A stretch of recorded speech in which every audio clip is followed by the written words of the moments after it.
गुरु प्यारी सात संगत जी, प्यार भरी राधा स्वामी जी। गुरु प्यारी संगत जी, कल बाबा जी अमेरिका के कैलिफोर्निया राज्य के पेटालुमा में बाबा जी और हजूर जी का प्रश्न उत्तर कार्यक्रम हुआ।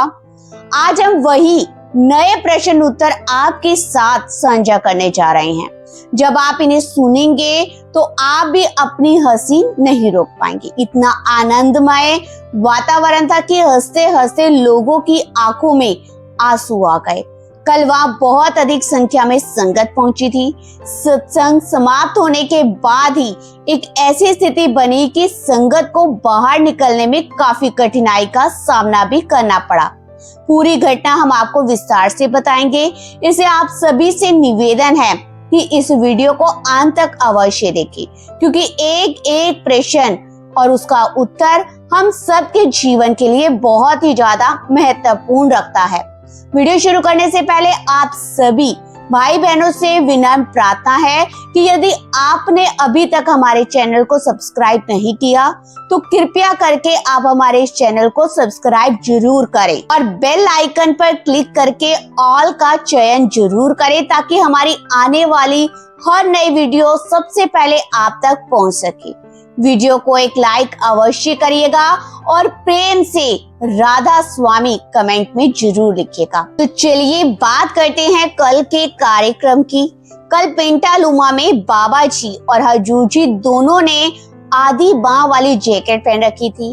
वैसे तो इस समय लगभग पूरे अमेरिका में मौसम काफी ज्यादा गर्म है, लेकिन पेंटालुमा जो कैलिफोर्निया में स्थित है वहाँ सुबह के समय अच्छी खासी ठंड रहती है।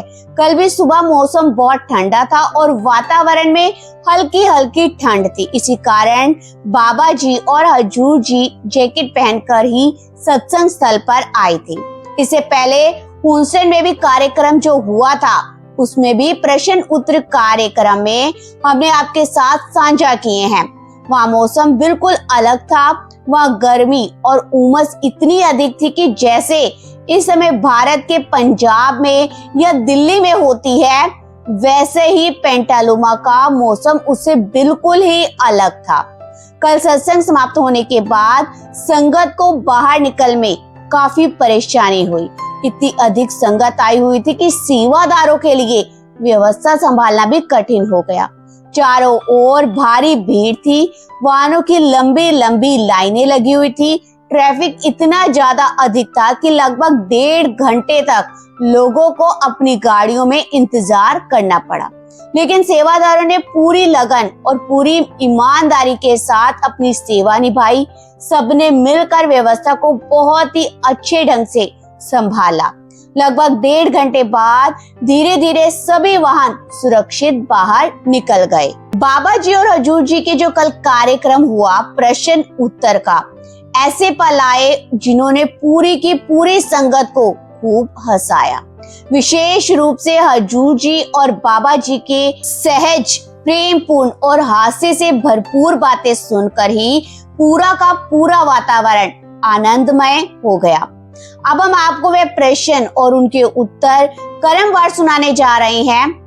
एक प्रश्न, बीबी ने हाथ जोड़कर कहा कि बाबा जी मुझ पर रहम कीजिए। बाबा जी मुस्कुराते हुए बोले, पहले ये बताओ कि क्या तुम अपने पति पर रहम करती हो? बीबी ने बड़े ही प्यार से उत्तर दिया, नहीं बाबा जी, मैं तो कभी कभी अपने पति को डांट भी देती हूँ, गुस्सा भी कर लेती हूँ।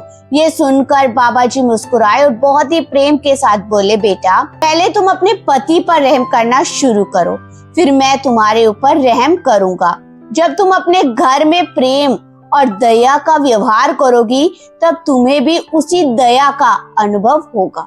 बाबा जी की यह बात सुनते ही पूरी की पूरी संगत जोरदार ठहाकों से हंस पड़ी। वातावरण पूरी तरह से आनंदमय हो गया। लेकिन इस छोटी सी हास्यपूर्ण बात के भीतर बाबा जी ने एक बहुत ही गहरी और शिक्षा भी दी। यदि हम अपने परिवार के लोगों के साथ प्रेम, दया और सहनशीलता का व्यवहार करेंगे तभी हम वास्तव में मालिक की दया का पात्र बन सकेंगे। इसके बाद एक युवक ने हजूर जी से प्रश्न किया। युवक ने कहा, हजूर जी, जब मैं अपने घर पर होता हूँ तब मेरा मन ना तो पूरे मन से परमार्थ में लगता है और ना ही किसी दूसरे काम में ठीक प्रकार से मेरा मन लग पाता है। मेरा मन बहुत ज्यादा भटकता रहता है।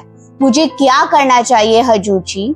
हजूर जी ने बड़े ही प्रेम से, बड़े ही सहजता से इसका उत्तर दिया, बेटा, हमारे पास दिन के 24 घंटे होते हैं। इन 24 घंटों में हमें अपने संसार के सभी कार्य भी करने हैं और परमार्थ के लिए भी समय निकालना है। इसलिए हमें प्रतिदिन थोड़ा सा निश्चित समय भजन सिमरन पर और मालिक की याद के लिए अवश्य निकालना है। यदि पूरा दिन संसार के कामों में निकल जाएगा तब भी हमें परमार्थ के लिए अपना समय अवश्य देना चाहिए। यही हमारी सबसे बड़ी कमाई है, यही हमारा सबसे बड़ा धन है। इसके बाद एक युवक ने बड़े ही मुस्कुराते हुए हजूर से पूछा, हजूर जी, आपने ह्यूस्टन के प्रश्न उत्तर कार्यक्रम में ये तो बता दिया था कि आपके पसंदीदा गायक दिलजीत दोसांझ है, लेकिन आपने यह नहीं बताया कि आपका पसंदीदा गीत कौन सा है। यह प्रश्न सुनकर हजूर जी मुस्कुरा दिए। कुछ क्षण सोचने के बाद उन्होंने कहा, इस समय मेरे मन में ऐसा कोई एक विशेष गीत नहीं आ रहा जिसे मैं अपना सबसे पसंदीदा कह सकूं। कोई एक विशेष पसंदीदा गीत नहीं है। इतने में बाबा जी ने ही तुरंत मुस्कुराते हुए कहा, आगे बढ़ाई और कहा, मैं तो सबका पसंदीदा हीरो हूँ। बाबा जी की ये बात सुनते ही पूरा का पूरा पंडाल ठाकों से गूंज उठा। पूरी संगत जोर जोर से हंसने लगी। हजूर जी भी अपनी हंसी नहीं रोक पाए और स्वयं भी खुलकर मुस्कुरा दिए। कुछ क्षणों तक पूरा वातावरण केवल हंसी में और आनंद से भर गया। इसके बाद उसी युवक ने हाथ जोड़कर कहा, बाबा जी, मेरे और मेरे पूरे परिवार पर अपनी दया और अपनी मेहर हमेशा बनाए रखिए। बाबा जी ने बड़े ही प्रेम पूर्वक उसकी ओर देखा और उसे मुस्कुराते हुए सिर हिलाकर आशीर्वाद दिया। इसके बाद एक अन्य युवक ने भी बाबा जी से प्रश्न किया। उसे कहा, बाबा जी, मैं मूल रूप से लुधियाने का रहने वाला हूँ। जब मैं लुधियाना में रहता था तब मैं सेक्रेटरी साहिब के साथ सेवा भी करता था, नियमित सत्संग में भी जाता था, सत्संग घर भी लगातार जाता रहता था। लेकिन बाद में मेरे माता पिता कैलिफोर्निया आ गए और फिर मुझे भी यहाँ आना पड़ा। अब यहाँ आने के बाद मेरी सेवा भी छूट गई, सत्संग भी छूट गया और मैं सत्संग घर भी नियमित से नहीं जा पाता। मुझे ऐसा लगता है कि मेरा परमार्थ से जुड़ाव कम हो गया है। मुझे क्या करना चाहिए? हजूर जी ने बहुत ही सुंदर उत्तर दिया। उन्होंने कहा, देखो बेटा, आज का समय पहले से बहुत अलग है। आज हमारे पास अनेक साधन उपलब्ध हैं। YouTube पर बाबा जी के प्रश्न उत्तर उपलब्ध है, अनेक सत्संग उपलब्ध है, शब्द उपलब्ध हैं। यदि किसी कारण हम सत्संग घर नहीं जा पा रहे तब भी इन माध्यमों का लाभ लेकर अपने मन को परमार्थ से जोड़े रख सकते हैं। हजूर जी ने आगे बड़े ही प्यार से समझाया, जीवन की परिस्थितियां जैसे भी हो, हमें उन्हें स्वीकार करते हुए अपना कर्तव्य निभाना चाहिए। यदि हमें माता पिता की सेवा करने का अवसर मिला है तो ये बहुत ही ज्यादा भाग्य की बात है। माता पिता की सेवा करना भी बहुत बड़ा सौभाग्य होता है, इसलिए उनकी सेवा पूरी श्रद्धा और प्रेम से करनी चाहिए। साथ ही जितना संभव हो सके अपने मन को भी भजन सिमरन में और मालिक की याद में जोड़े रखना चाहिए। हजूर जी की ये बात सुनकर पूरी की पूरी संगत बहुत प्रसन्न हुई और सभी ने इस उत्तर को बड़े ही ध्यान से सुना। इसके बाद एक युवती ने अंग्रेजी में बाबा जी से प्रश्न किया। उसका प्रश्न बड़ा ही भावुक था। वह बोली, बाबा जी, मेरे पिताजी को एक ऐसी बीमारी है जिसमें उनकी आंखों की रोशनी धीरे धीरे चली जा रही है।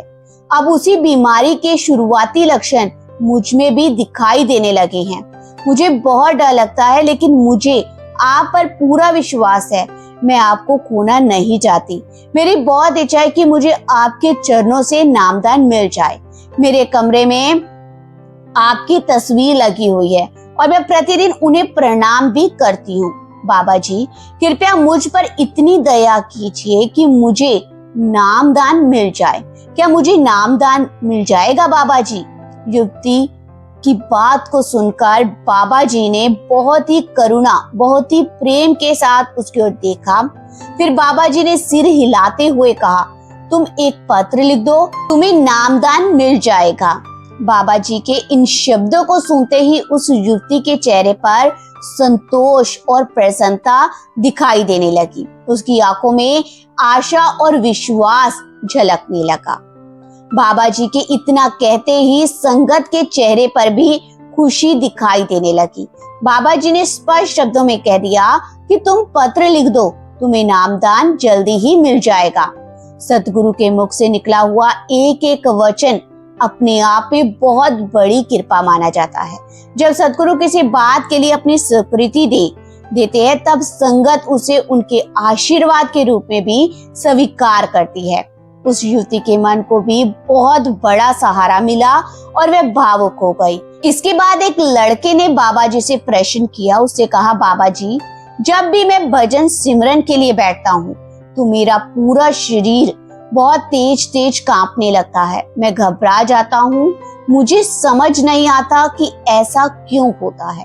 बाबा जी ने बड़े ही प्यार के साथ, बड़े ही सहजता के साथ उत्तर दिया, बेटा, इसमें घबराने की कोई आवश्यकता नहीं है।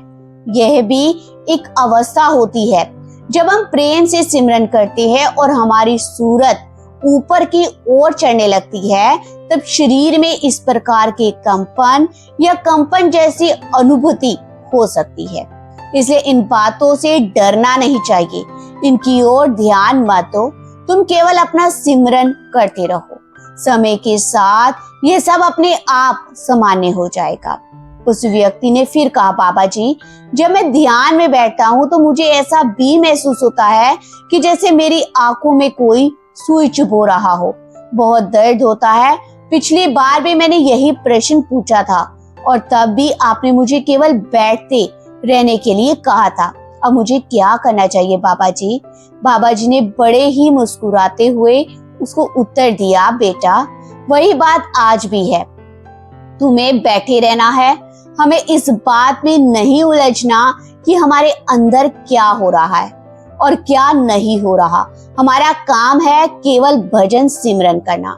बाकी जो कुछ भी होता है उस मालिक पर छोड़ देना चाहिए। उसी लड़के ने एक और बाबा जी से प्रश्न किया। उस लड़के ने कहा, बाबा जी, जब भी मैं ध्यान में बैठता हूँ मुझे अंदर 3 प्रकार की आवाजें सुनाई देती है। मुझे समझ नहीं आता कि मुझे किस आवाज पर ज्यादा ध्यान देना चाहिए। बाबा जी ने उसका बहुत ही प्यार से और सहजता से उत्तर दिया कि बेटा, इस बात की चिंता मत करो कि कौन सी आवाज सही है और कौन सी आवाज गलत है। जो भी धुन तुम्हें सुनाई दे उसी पर सहज भाव से अपना ध्यान टिकाओ। मन को उसी के साथ जुड़े रहने दो। अधिक विश्लेषण या अधिक तुलना करने की आवश्यकता नहीं है। इसके बाद एक लड़की ने बाबा जी से प्रश्न किया। उसे कहा, बाबा जी, जब भी मैं सिमरन करने बैठती हूँ तो मुझे शरीर में झटके महसूस होते हैं। बाबा जी ने उसे भी वही समझाया और कहा, इन अनुभवों पर ध्यान मत दो। जो भी हो रहा है उसे होने दो। तुम्हारा ध्यान केवल सिमरन पर होना चाहिए। फिर उसी बीवी ने एक आगे प्रश्न किया। वह बोली, बाबा जी, मेरे पति का 6 वर्ष पहले देहांत हो गया था। हमारे घर के पास एक कौवा रहता है। मैं जहाँ भी जाती हूँ वह कौवा मेरे पीछे पीछे आ जाता है। क्या ऐसा हो सकता है कि मेरे पति उसी रूप में मेरे पास आते हों? यह सुनकर बाबा जी मुस्कुराए और बहुत ही सहज ढंग से बोले, बेटा, ऐसा नहीं है कि यदि कोई कौवा तुम्हारे पीछे चलता हो तो उसका अर्थ यह हो जाए कि तुम्हारे पति कौवे का जन्म लेकर तुम्हारे पास आ गए हैं। बाबा जी की ये बात सुनकर पूरी की पूरी संगत जोरदार ठहाकों से हंस पड़ी। कुछ क्षण तक वातावरण हंसी से गूंजता रहा। पूरा का पूरा वातावरण आनंदमय हो गया। इसके बाद बाबा जी ने उसी बीबी को बड़े ही प्रेम के साथ उदाहरण से समझाया। उन्होंने कहा, यह शरीर मिट्टी से बना है और एक दिन मिट्टी में ही मिल जाता है। आत्मा अपने वास्तविक स्रोत की ओर चली जाती है। इसीलिए ऐसी कल्पनाओं में नहीं पड़ना चाहिए। हमें सत्य को समझना चाहिए, मालिक के नाम में अपना विश्वास बनाए रखना चाहिए। इसके बाद एक भाई ने बाबा जी के सामने खड़ा हुआ और उसने बड़े ही प्रेम के साथ बाबा जी से प्रश्न पूछा कि बाबा जी, आप अमेरिका में साल में केवल एक बार ही क्यों आते हैं? आप 2 बार क्यों नहीं आते? बाबा जी ने मुस्कुराते हुए उसे पूछा, अगर मैं अमेरिका में साल 2 बार आने लगूं तो क्या तुम भजन सिमरन पहले से ज्यादा करोगे? वह भाई मुस्कुराकर बोला, बाबा जी, लगभग 6 महीने बाद आपके दर्शनों की बहुत तड़प होने लगती है। आपके बिना रहा नहीं जाता, इसलिए हमारी विनती है कि आप साल में कम से कम 2 बार अमेरिका अवश्य आया करें। यहाँ की संगत आपको बहुत ज्यादा प्रेम करती है। तो बाबा जी ने तुरंत मुस्कुरा कर कहा, अच्छा, अमेरिका की संगत मुझे बहुत प्रेम करती है, तो फिर दूसरे देशों की संगत का मैं क्या कसूर है? इतना सुनते ही पूरी की पूरी संगत ठहाके लगाकर हंसने लगी। फिर बाबा जी ने हंसते हुए एक और बात कही, अमेरिका में इतनी तरक्की कर ली है, इतनी आगे बढ़ गया है, तो ऐसा कोई बाबा भी बना दो जो पूरे अमेरिका में घूमता रहे। बाबा जी की ये बात सुनकर पूरा का पूरा पंडाल हंसी से गूंज उठा। हजूर जी भी मुस्कुरा रहे थे और संगत का वातावरण पूरी तरह से आनंदमय हो गया। इसके बाद एक अन्य युवक ने भी बाबा जी से जीवन से जुड़ा हुआ प्रश्न किया। उसे अपनी कुछ परिस्थितियां बताते हुए कहा कि जीवन में कभी यह समस्या आती है, कभी वह कठिनाई सामने आ जाती है, और ऐसे समय में क्या करना चाहिए। बाबा जी ने उसका उत्तर देते हुए बड़ा ही सुंदर उदाहरण दिया और कहा, बेटा, मालिक ने हमें बहुत कुछ दिया हुआ है, हमें हर समय उसका शुक्रिया अदा करना चाहिए। जो कुछ भी हमें मिला है उसकी कदर करनी चाहिए, लेकिन हम अक्सर ऐसा नहीं करते। हम दूसरों से अपनी तुलना करने लगते हैं, सोचते हैं कि उससे मुझसे ज्यादा मिला है, मुझे कम मिला है। इसी तुलना में हम अपना सुख खो देते हैं। बाबा जी ने आगे बड़े ही प्यार से समझाते हुए कहा, हमें तुलना नहीं करनी चाहिए, हमें यह देखना चाहिए कि मालिक ने हमें कितना कुछ दिया, इसके लिए धन्यवाद करते रहना चाहिए। जो मिला है उसकी संभाल करनी चाहिए।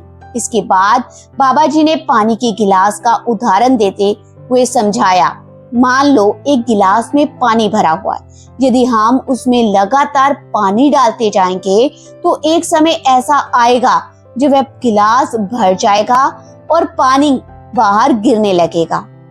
बाबा जी ने इस उदाहरण का अर्थ यह समझाया कि इसी प्रकार मालिक ने भी हमारी क्षमता से बहुत अधिक हमें बहुत कुछ दे दिया है, इसलिए हमें शिकायतें करने की बजाय हर समय उसका धन्यवाद करना चाहिए। जो कुछ मिला है उसी में संतोष रखना चाहिए और उसकी कदर करनी चाहिए। बाबा जी ने उस भाई को बड़े ही प्रेम के साथ, धैर्य के साथ पूरी की पूरी बात बहुत गहराई से समझाई। संगत भी इस उत्तर को बहुत ध्यान से सुन रही थी। इसके बाद एक और लड़की ने बाबा जी से कहा, बाबा जी, मैं आपसे बहुत प्रेम करती हूँ, आपसे बढ़कर मैं किसी और से प्रेम नहीं करती। बाबा जी मुस्कुराए और बोले, अच्छा, तुम मुझसे प्रेम करती हो लेकिन हजूर जी से प्रेम नहीं करती। इतना कहकर बाबा जी ने मुस्कुराते हुए हजूर जी की ओर देखा। हजूर जी भी मुस्कुराने लगे और दोनों के चेहरे पर सहज आनंद दिखाई दे रहा था। यह दृश्य देखकर पूरी की पूरी संगत फिर जोर ठहाके लगाकर हंसने लगी। बाबा जी ने मुस्कुराते हुए कहा, पूजा कोई दूसरा नहीं होता। बाबा जी की ये बात सुनकर एक बार फिर पूरा पंडाल हंसी से गूंज उठा। इसके बाद एक युवक ने हजूर जी से पूछा, हजूर जी, आज की नई पीढ़ी के लिए आप कोई विशेष सलाह देना चाहोगे?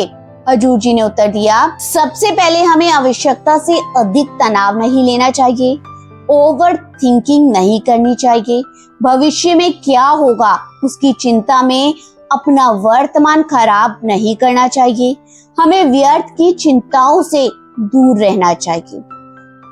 लड़की ने आगे कहा, हजूर जी, मुझे अपने भविष्य की बहुत चिंता रहती है। तो हजूर जी मुस्कुराए और बोले, मैंने अभी यही तो कहा कि हमें चिंता नहीं करनी चाहिए। पूरी जिंदगी हमारे सामने पड़ी है, हमें हिम्मत और विश्वास के साथ आगे बढ़ना चाहिए, अपना कर्तव्य निभाना चाहिए और मालिक पर भरोसा रखना चाहिए। हजूर जी का उत्तर सुनकर संगत ने बड़ी ही श्रद्धा और ध्यान से उनकी पूरी बात सुनी। इसके बाद एक युवती ने बहुत ही भावुक होकर बाबा जी के सामने खड़ी हुई और उसकी आंखों में आंसू थे। उसे भरी हुई आंखों और आवाज में कहा, बाबा जी, आप साल में केवल एक बार अमेरिका आते हैं। मुझे समझ नहीं आता कि मुझे अमेरिका क्यों ले आया गया। आपके दर्शन के बिना रहना बहुत कठिन लगता है। बाबा जी मुस्कुराते हुए बहुत ही सहज और प्यार से उत्तर दिया, बेटी, तुम अपनी इच्छा से यहाँ आई हो।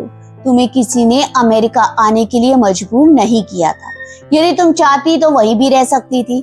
बाबा जी का उत्तर सुनकर पूरी की पूरी संगत मुस्कुरा उठी और उस युवती के चेहरे पर भी हल्की मुस्कान आ गई। इसके बाद एक युवक ने कहा, बाबा जी, मेरा कोई आध्यात्मिक प्रश्न नहीं है। बाबा जी ने तुरंत मुस्कुरा कर उत्तर दिया, हम भी कोई गैर आध्यात्मिक उत्तर नहीं देते। इतना सुनते ही पूरा पंडाल ठहाकों से गूंज उठा। बाबा जी ने अपनी सहज शैली से पूरे के पूरे वातावरण को आनंद में बना दिया। उस युवक ने आगे कहा, बाबा जी, मेरा एक बच्चों जैसा सवाल है। मैं इटली जाना चाहता हूँ, लेकिन मेरी माँ मुझे इटली जाने की अनुमति नहीं देती।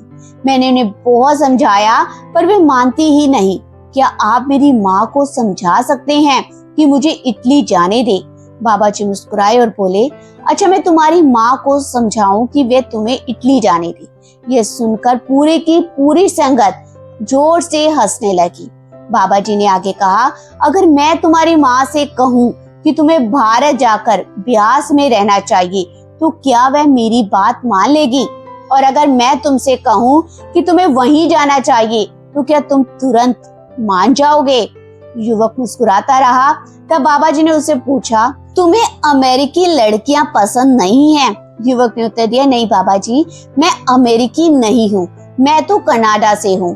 बाबा जी ने फिर मुस्कुराते हुए कहा, अच्छा, तो तुम्हें इटली पसंद है? युवक बोला, जी बाबा जी। बाबा जी ने अगला प्रश्न किया, तो तुम्हें इटली की लड़कियां भी पसंद है? युवक ने मुस्कुराकर कहा, जी बाबा जी।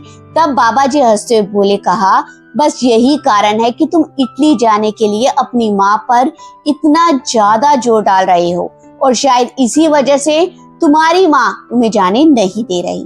बाबा जी की ये बात सुनते ही पूरा का पूरा पंडाल जोरदार ठहाकों से गूंज उठा। हजूर जी भी मुस्कुरा रहे थे और वातावरण पूरी तरह हंसी और आनंद से भर गया।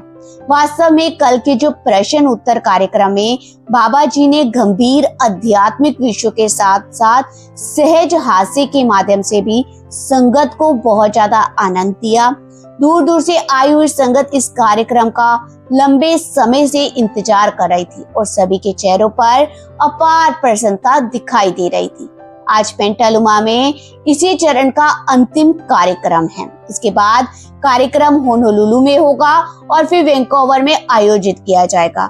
इसके बाद इंग्लैंड में लगातार 3 सप्ताह तक कार्यक्रम निर्धारित है और फिर इटली का भी कार्यक्रम है। इसके बाद बेंगलुरु में भी कार्यक्रम रखा गया है। भारत की संगत भी बड़ी ही बेसब्री से प्रतीक्षा कर रही है बाबा जी कब भारत वापस आएंगे। कार्यक्रम के अनुसार उनके भारत आने में अभी बहुत समय है, फिर भी संगत के मन में उनके दर्शन की और सत्संग की तड़प बनी हुई है। इन 2 महीनों का इंतजार संगत के लिए बहुत ज्यादा कठिन है। बाबा जी के बिना सेवा, सत्संग और डेरा सब कुछ अधूरा अधूरा सा महसूस होता है। हर किसी के मन में यही आशा रहती है कि बाबा जी शीघ्र ही भारत आए और संगत को अपने दर्शन का सौभाग्य प्राप्त करें। यदि आप भी बाबा जी के भारत आगमन की प्रतीक्षा कर रहे हैं तो आप हमें कमेंट में प्रेम से अवश्य लिखें। रविवार शाम को होने वाले बाबा जी के और हजूर जी के प्रश्न उत्तर कार्यक्रम भी हम आपके साथ अवश्य ही साझा करेंगे। हमें उन सभी भाई बहनों का पूरे दिल के साथ पूरे हृदय से धन्यवाद करना चाहिए ऐसे सभी भाई बहन जो अपनी स्मृति के आधार पर प्रश्न उत्तर संगत तक पहुंचाने में सहयोग करते हैं। वे वास्तव में परमात्मा की सबसे बड़ी सेवा कर रहे हैं। हम उन सभी का दिल से आभार व्यक्त करते हैं। बाबा जी का हजूर जी को कोट कोट धन्यवाद, जिनकी दया और मेहर से ये संभव हो पाता है। यदि उनकी कृपा ना हो तो कुछ भी संभव नहीं है। वहां लिखने की अनुभूति नहीं होती, फिर भी जितना किसी को याद रहता है उतना प्रेम पूर्वक संगत तक पहुंचाने का प्रयास किया जाता है। यही सभी सेवादारों की भावना है। प्यारे साथ संगत जी, आप सभी का बहुत बहुत धन्यवाद। प्यार भरी राधा स्वामी जी।